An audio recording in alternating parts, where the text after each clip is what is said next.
रहमतुल्लाहि व बरकातुहू। इन्नल हम्दुलिल्लाहिल्लज़ी हदाना लिल इस्लाम व रज़क़ना इत्तिबा सय्यिदिल अनाम मुहम्मदिन अलैहि अल्फ़ु तहिय्यतिन व सलाम अम्मा बाद। अऊज़ु बिल्लाहि मिनश शैतानिर रजीम। बिस्मिल्लाहिर रहमानिर रहीम। या अय्युहल्लज़ीना आमनू उदख़ुलू फ़िस्सिल्मि काफ़्फ़ा व ला तत्तबिउ ख़ुतुवातिश शैतान। सदक़ल्लाहुल अज़ीम। वक़ाल नबी सल्लल्लाहु अलैहि वसल्लम इन्नमा बुइस्तु लिउतम्मिमा मकारिमल अख़लाक़ औ कमा क़ाल अलैहि सल्लतु वस्सलाम। मोहतरम बुजुर्गों, प्यारे भाइयों, काबिल कदर नौजवानों, पर्दा नशीन माँ बहनों और तशरीफ फरमा उलमाए किराम, हिफ़ाज़ इज़ाम, अभी आप आवाज़ व आहंग के बादशाह, हम्दो नात और बेहतरीन शायरी के दिल खैराबादी को समाअत फरमा रहे थे। ये एक ऐसे शायर हैं जिसका हर मुक़र्रिर क़ाइल है, इनकी आवाज़, इनकी आहंग, अगर ये गज़ल पढ़ते हैं तो उससे तबज्जुह टपकता है, जब ये नात पढ़ते हैं तो उससे मोहब्बत झलकती है, जब हम्द पढ़ते हैं तो इनके हम्द में अज़मत की बू आती है। तो आप बहुत एहतराम के साथ अभी इनके कलाम को सुन रहे थे। छतरपुर का मैं बराबर मद्दाह रहा हूँ। यहाँ जिंदा दिल लोग रहते हैं। यहाँ 20 साल पहले जब मैं बिल्कुल पढ़कर फारिग हुआ था और आया था तो उस वक्त से आ रहा हूँ। यहाँ 3-4 मस्जिदें थी, अब अल्हम्दुलिल्लाह 12 मस्जिदें हो गई। अब 13वीं की बुनियाद डाली जा रही है। मस्जिदों का इजाफा इस बात का गज़माज़ है कि लोगों के अंदर दीनदारी का जज्बा है और अल्लाह की इबादत का उनके अंदर एक वलवला है, इसलिए मस्जिदें वजूद में आती हैं। ये बड़ी अच्छी बात है। यहाँ इल्म दानिश का मरकज रहा है ये छतरपुर। मेरा तो दिल चाहता है कि छतरपुर की तारीख फिर से दोहराई जाए और छतरपुर में जो पढ़ने पढ़ाने का जो अज़मत का माहौल था वो फिर से कायम है। इसकी एक बड़ी पहचान रही है। मैं छोटी सी बात आपके सामने बता दूं। जब मैं नदवतुल उलमा में तालिब इल्म था तो एक लोग उस्ताद हमारे हुआ करते थे जिनको हम लोग साहिबे बिर्द कहते थे। मस्जिद के सामने, नदवे की मस्जिद के सामने कुआं हुआ करता था, उस पे बैठते थे, वो पैर पे माजूर थे। उनका नाम हजरत मौलाना शहबाज हिंदी साहब था और वो बिलाशुबह ऐसे आलिम थे जो मेरे ख्याल से उस वक्त और अभी भी नदवे के अंदर वैसी शख्सियत कोई नहीं होगी। जिस मौजू पे गुफ्तगू कीजिए आपको उसी वक्त मौके ज़बान पर उनके जवाब हुआ करता था और वो तशफ़्फ़ी बख्श जवाब देते थे। सबसे बड़ी खूबी ये थी कि तशफ़्फ़ी बख्श जवाब देते थे। ऐसे साहिबे इल्म आदमी थे, उनकी भी तशरीफ आवरी ही नहीं बल्कि यहाँ वो तशरीफ फरमा रह चुके हैं। छतरपुर में ऐसी शख्सियतें यहाँ रही जिसकी अज़मत का कायल आने वाली पीढ़ी दर पीढ़ी लोग रहते रहेंगे और वो यहाँ रहे हैं। जाहिर सी बात है यहाँ इल्म दानिश की बू चारों से आती है। लेकिन बहुत अफसोस की बात यह है कि हम जिस दौर में रह रहे हैं ये जुल्मत और गुमराही का दौर है और तगाफुल का दौर है और गफलत का दौर है। टेक्नोलॉजी की तरक्की ने हम लोगों को कुछ करीब किया है लेकिन बहुत दूर भी कर दिया। बहुत सी चीजें हमें सामने ला कर देती हैं लेकिन बहुत सी चीजें इसने हमारे पास से छीन ली। जैसे मोबाइल जब हमारे पास आया, दूरियों के बावजूद हम गुफ्तगू करते हैं, लेकिन माफ कीजिएगा इसने हमें पास बैठे हुए भी दूर करके रख दिया। ये एक खतरनाक मामला हुआ जो आदमी कभी कभी ऐसा भी देखने को मिला, एक आदमी कई हजार किलोमीटर से सफर करके आया अमेरिका या सूडान या कहीं भी रहा हो, यहाँ आया अपने रिश्तेदारों से थोड़ी देर रस्म करके मुलाकातें करके उसके बाद अपने मोबाइल में मशगूल हो गए। अब सोच सकते हैं कि पहले लोग एक दूसरे के पास बैठा करते थे, एक दूसरे को वक्त दिया करते थे, एक दूसरे से राज़ो न्याज़ की बातें किया करते थे, एक दूसरे से मोहब्बत का इजहार किया करते थे, गम तकलीफ किया करते थे, वो सारी चीजें खत्म हो गई। आप याद कीजिए, आज से 20-25 साल पहले लोग अपने मामा के यहाँ, अपने फूफा के यहाँ, अपने फला रिश्तेदार के यहाँ, साला के यहाँ, ससुराल आदमी कुछ दिन जाके रहा करता था, एक दूसरे से ताल्लुकात को मजबूत किया करता था। अब तो ऐसा मामला हो गया है कि बच्चे जवान हो गए और अपनी बच्ची अब मेरे भाई को ये हालात हो गए। मैं के माँ बाप की तरक्की के लिए इनकी जिंदगी अच्छी तरह गुजरे, उसके लिए इन्हें कॉलेज में पढ़ाया, स्कूल में पढ़ाया, ताकि ये अपने बच्चों की सही परवरिश कर सके। क्योंकि किसी ने किसी जमाने में कहा था, वो अंग्रेजी है लेकिन बात सही थी, पूरी दुनिया में ये बात कही जाती है, the child is father of man. बच्चा जो होता है वो आदमी का बाप है। तो आज ये बच्ची है, कल किसी की माँ बनेगी, कल किसी की माँ बनेगी, परसों किसी की नानी बनेगी, किसी की दादी बनेगी। देखने में ये बच्ची है। इसीलिए वॉल्डेमॉर्ट ने कहा था, किसी बच्चे को बच्चा समझ करके ट्रीट मत करो, उसके साथ ऐसा पेश करो क्योंकि कल यही बाप बनने वाले। आज हमारे नौजवानों के दिल से अपने मुस्तकबिल की मोहब्बत निकल गई। उनको क्या करना है, उनको कहाँ जाना है, किस तरह से जिंदगी गुजारनी है, उनको कुछ नहीं पता है। बस उनके दो ख्वाब हैं, बस दो ख्वाब। बेहतरीन मोबाइल 40,000-50,000 रुपए के उनके हाथ में आ जाए और 1 लाख रुपए की बाइक आ जाए, 1.5 लाख का हो जाए। इसका ख्वाब आप सिर्फ 1.5 लाख में सिमटा हुआ है। मैंने कई नौजवानों को देखा कि कमाया, मोबाइल खरीद लिया, और कमाया, उसके बाद एक बाइक खरीद लिया, उसके बाद आजाद। अब उसके सामने कोई मुस्तकबिल नहीं, थोड़ा टेढ़ा होकर के बाइक चलाना और दिन रात मोबाइल में लटके रहना उसकी जिंदगी है। लड़कियों की भी यही हालत है। अब तो ये मामला हो गया कि माँ बाप की मोहब्बत छीन लिया है इस मोबाइल। आपको सुन के बड़ा ताज्जुब होगा, अभी इसी 10-15 दिन के अंदर में जर्मनी के अंदर बच्चों ने प्रोटेस्ट किया कि हमारी माँ बाप की मोहब्बत हमें दिलाओ। इन लोगों ने मोबाइल के चक्कर में हमारी मोहब्बत छीन ली। अब ये हालात पहुंच गए हैं दुनिया में कि बच्चा अपनी माँ से मोहब्बत के लिए गुहार मचा रहा है कि मेरी माँ मुझे मोहब्बत करे।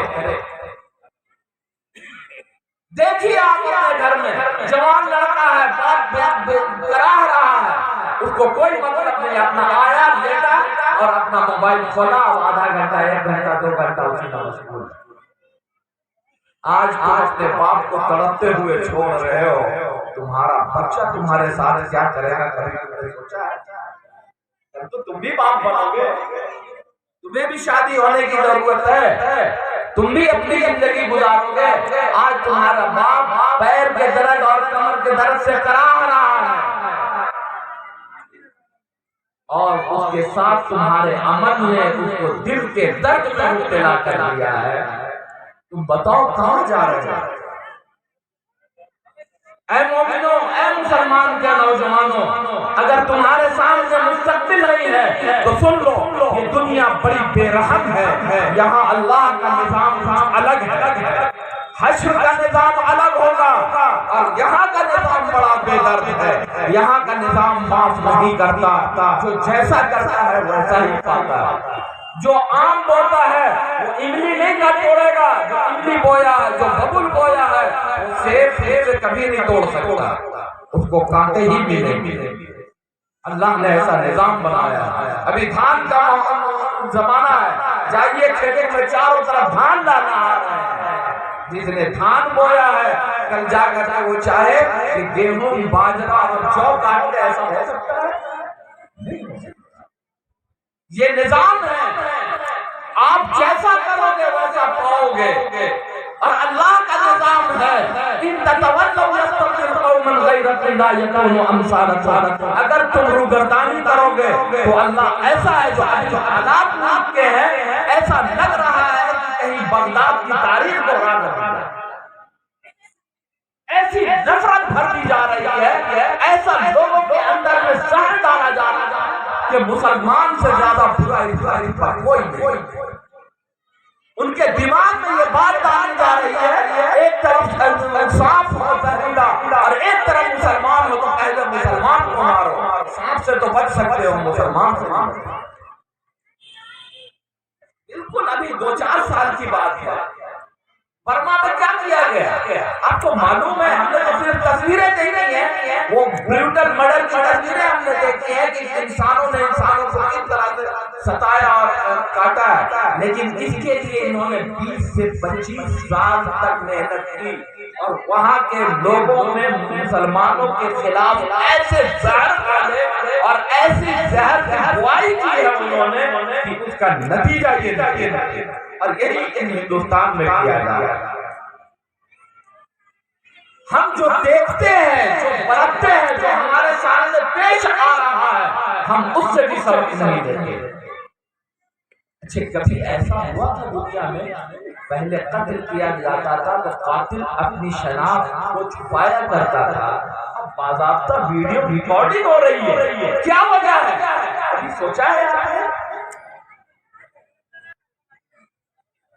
वो सुबह अब करके मार करके उसके बाद फौरन उसको गाना डाउनलोड अपलोड किया जाता है फेसबुक पे और क्या नाम है व्हाट्सएप पे भेजा जाता है। वो कोई नहीं करता, वही करते हैं। क्या वजह है? सोचा आपने ये हालात क्यों इतनी तेजी से पूरी दुनिया में तब्दील हो रहे हैं? अल्लाह क्यों लोगों को बर्तर बना रखा है, उनको बर्तरी दे रही है? कभी सोचा आपने? और दूसरी खतरनाक बात, ये कौम कभी इतनी बुज़दिल नहीं हुई, ये कौम इतनी बुज़दिल कभी नहीं हुई थी। मैं आगे कुछ नहीं बोलूंगा, अगर आपके अंदर समझदारी है तो समझ जाए, इतनी बुज़दिल कभी नहीं हुई।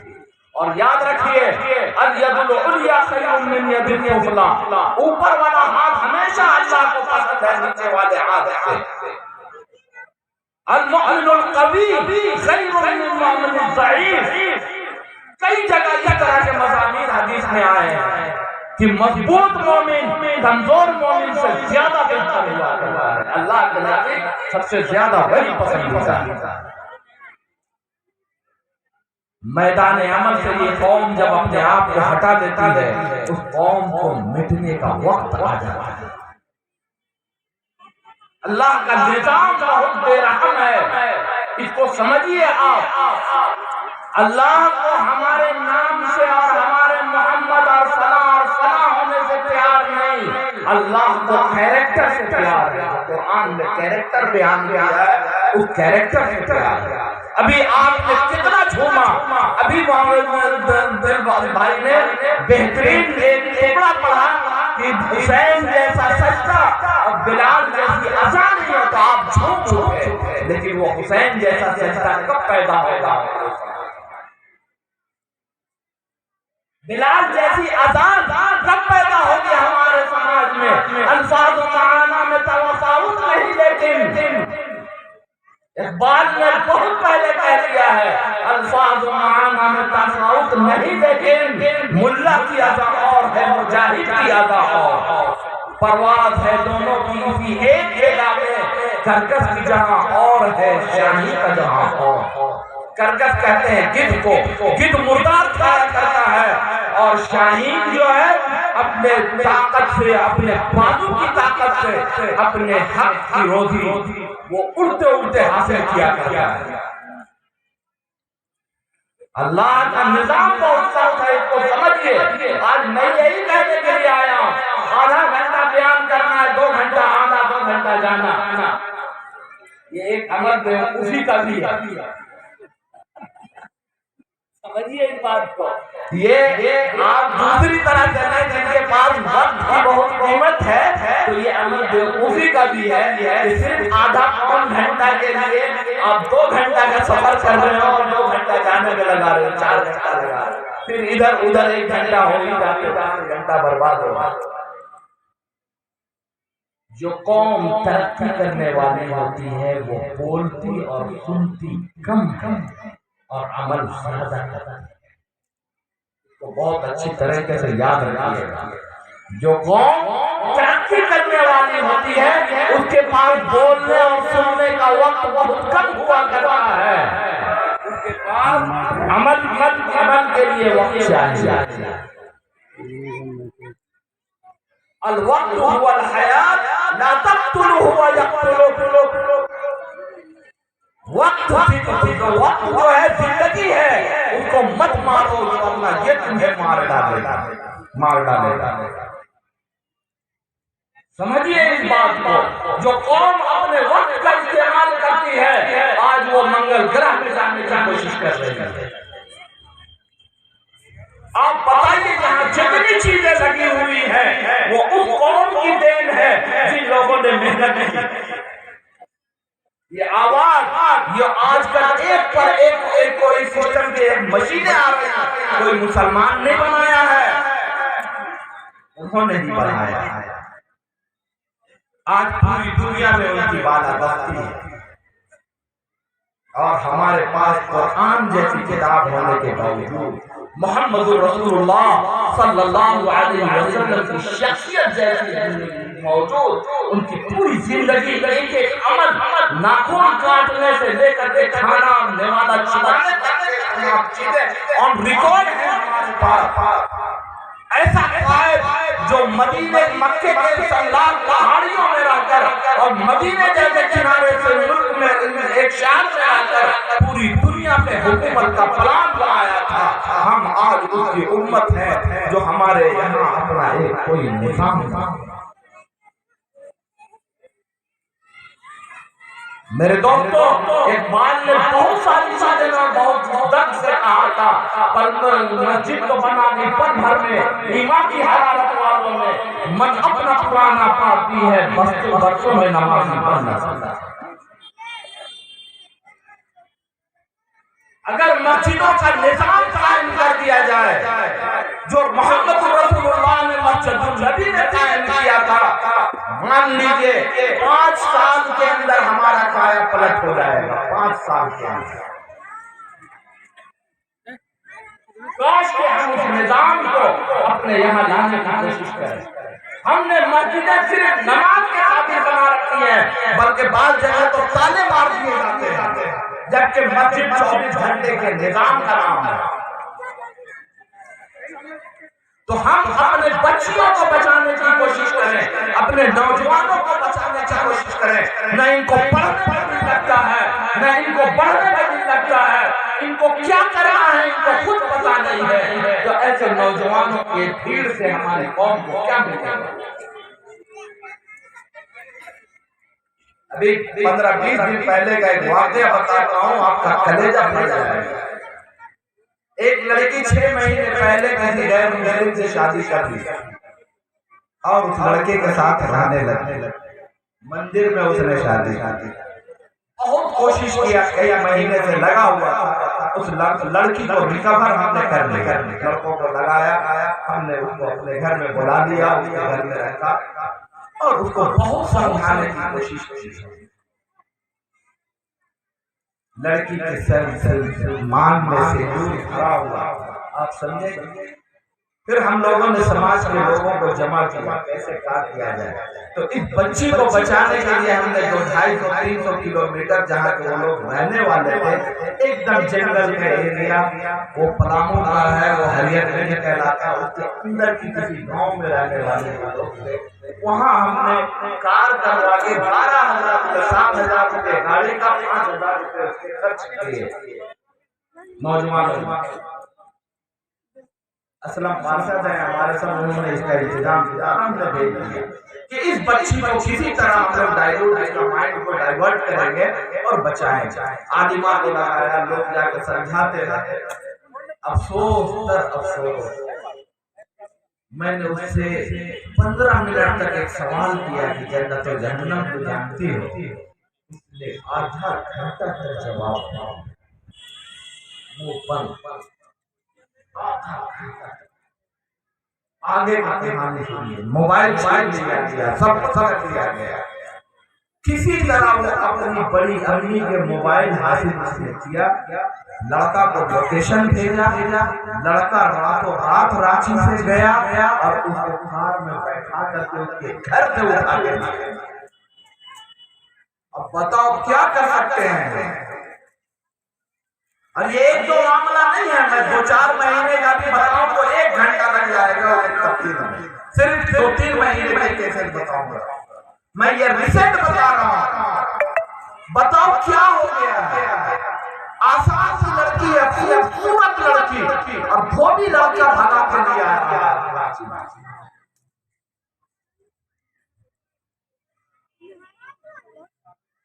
इतनी बुरी हालत है कि गुजरात से बाई प्लेन आया है रांची में, और बाई प्लेन लेकर के जाने का जैसे पता चला किसी तरह बचा दिया। ये क्या हो रहा है? हम कहाँ हैं? हमारी बेटियां कहाँ हैं? माँ सुमैया ने तो ईमान में खातिर जान देना पसंद किया, लेकिन अबू जहल की सरदारी को कबूल नहीं की। सुमैया की बेटियों, तुम्हें हो क्या गया? नौजवानों, तुम अपनी जवानी में मस्त रहो, अपने बाल और गाल सवारने में लगे रहो, कुछ बाल कटवाओ ऐसे सुअर हो। आपको पता है अभी जितने बाल कट रहे हैं साइड में इधर उधर, वो हॉक कट बाल है, और हॉक कहते हैं जंगली सुअर। उसका नाम ही हॉक कट बाल। इसको सबसे पहले इस तरीके को डेविड बेकहम ने, जो बहुत बड़ा फुटबॉलर था इंग्लैंड का, उसने लॉन्च किया। उनको सुअर से बहुत प्यार है, उसके गोल से उनको बहुत प्यार है, तो इस कट को उसने लाया था। आज हमारे यहाँ 60% बच्चे वैसे ही बाल कटवाते हैं। बताइए, आप जाकर देखो, कुछ नहीं, तुरंत आप सामने मारो अमिताभ में हॉक जिसको कहते हैं, और हॉक कट बाल का निकालो, आपको तुरंत पता चल जाएगा सुअर के पीठ में बाल झगड़े से हुआ करते हैं और साइड में बाल नहीं हुआ, और वही कट ये बाल है। आपको पता भी नहीं है, आप सुअर बनना चाहते हैं। आपको किसी चीज का पता नहीं है, आपने किसको बना रखा है अपना पेशवा, किसकी आप इत्तेबा करते हैं? मेरे नौजवानों, जिस कौम का जवान खड़ा होता है उस कौम में जवानी पैदा हो जाती है, और जिस काम को जवान करता है उस काम में जवानी पैदा हो जाती है। आज तो पहले के लोगों ने इतनी मेहनत करी, और इतनी मेहनत करी कि मक्का और मदीना से निकल करके 25% मुसलमान बना दिया इंटायर वर्ल्ड में। किसी जंगल में भी जाओगे तो वहां मुसलमान मिलेगा, और हम लोग इतने निकम्मे हैं कि 25 से 50% बनाने के लिए तैयार है।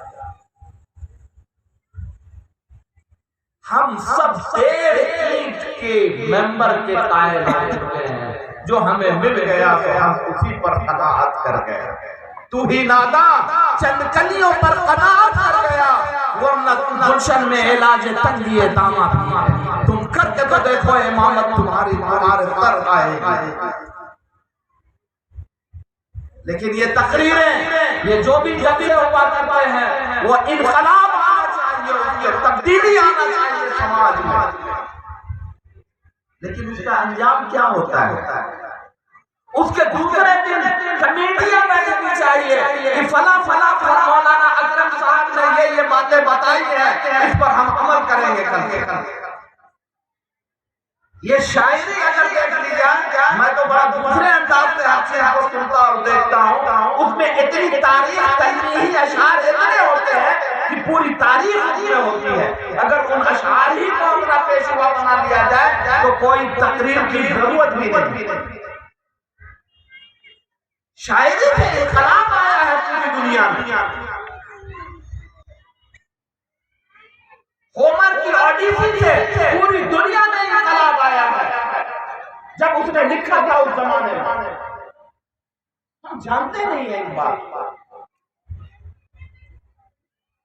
मैक्सम गॉर्किन ने जो नजरिया पेश किया, पूरी दुनिया में इनकलाब आया। मार्क्स ने जो किताब लिखी द कैपिटल, उससे पूरी दुनिया आधी दुनिया बरकरार गई, पूरी आधी दुनिया पलट गई। और जब कुरान आया था, कुरान की हुकूमत जब दुनिया में कायम हुई तो 25% लोग भी इसके जुर्म में आए, इसके दामन में आए। हमें ना इल्म से ताल्लुक है, ना हमें किसी चीज से ताल्लुक है। और हमारी माँ बहनें बड़ी तादाद में आप यहाँ मौजूद है। आप ही से हमें उम्मीद है, आप ही इनकलाब ला सकती है, क्योंकि इस्लाम में इनकलाब जो आया है उसके पीछे बेटी, बहू, बीवी और दूसरी औरतों का हक रहा, उनका हिस्सा रहा। मैं तो बहुत जगह ये कहा करता हूँ, गालिबन हर तकरीर में कहा करता हूँ, आज ये इस्लाम का बहुत बड़ा पेड़ जो बरगुबार ला रहा है, चारों तरफ अपना फल और खुशबू फैला रहा है, इसमें किसी ने सबसे पहले पानी डाला है तो वो औरत थी जिसका नाम माँ खदीजा कुबरा रज़ियल्लाहु ताला। अब है कहाँ? आप सिर्फ घर में बर्तन मांजने के लिए नहीं है, आप सिर्फ कपड़ा धोने के लिए और खाना पकाने के लिए नहीं है, आप पूरी दुनिया में इनकलाब पैदा करने के लिए है। काश कि आप अपनी अहमियत पहचान जाए। नबी नबूवत मिली है, घबराया हुआ है, बेचैन है और कह रहा है लक़द खशीतु अला नफ्सी, मुझे तो डर लग रहा है कि मैं हलाक हो जाऊंगा। उस वक्त कौन है जो खड़ी होती है और बोलती है? माँ खदीजा कुबरा कहती है, वल्लाहि मा युखज़ीक अल्लाहु अबदा। जो अरबी जानने वाले हैं इसमें कितनी ताकीद है, एक जुमले में वो खुद बता देंगे, इसकी तशरीह में मैं नहीं जाऊंगा। वल्लाह मा युखज़ीक अल्लाहु अबदा, अल्लाह आपको हरगिज़ नहीं हलाक करेगा, ना आप बर्बाद होंगे, ना आपको रुसवा करेगा। आपकी सिफत है, इन्नका लतहमिलुल कल्ब व तक्सिबुल मादूम व तक़रिज़ ज़ैफ़ व तु'इन अला नवाइबिल हक़। आप भूखों को खाना खिलाते हैं, कोई बोझ के उसमें दबा हुआ है तो उसकी आप मदद करते हैं, और कोई परेशान हाल है तो आप उसके लिए आप इंतजाम करते हैं। आप तो बेहतरीन मेहमान नवाज हैं, आप तो उन लोगों की हर जगह पर कमजोरों की मदद के लिए खड़े होते हैं। आपको कैसे अल्लाह में रुसवा कर सकता है? कौन कह रही है? माँ खदीजा एक औरत कह रही है। नबी घबराया हुआ है और उसको ढाल बांधने वाली औरत। नबी के ऊपर पूरे माल को निछावर कर दिया वो औरत है, और आज के दिन में कई करोड़ रुपए के मालिक थी माँ खदीजा कुबरा रज़ियल्लाहु ताला। पूरा का पूरा माल निछावर कर दिया इस्लाम पर और दीन पर। अगर आप खड़ी हो जाएं, आप अगर नमाजी बन जाएं, आप पर्दे का एहतमाम करने लगे, आप तय कर लें कि अपने शौहर को नमाजी बना के रहेंगी, आप तय कर लें अपने बेटे की इल्म तालीम और तरबियत करेंगी, आप तय कर लें कि अपने भाई को ऐसे बनाएंगे, और आप तय कर लें कि हम इस तरह से घर में इस्लाम का निजाम कायम करेंगे, तो आपसे बेहतर और आपसे बड़ा कोई इस्लाम का हामी और मददगार नहीं हो सकता।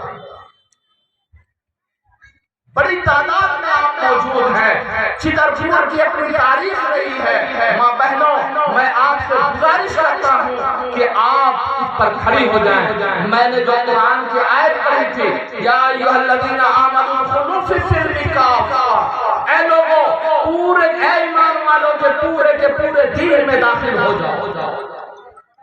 ये अधूरा दीन में दाखिल होना काम नहीं बनेगा। आधा चिकर आधा बटे अल्लाह पसंद नहीं किया करता। अल्लाह पसंद करता है तो पूरे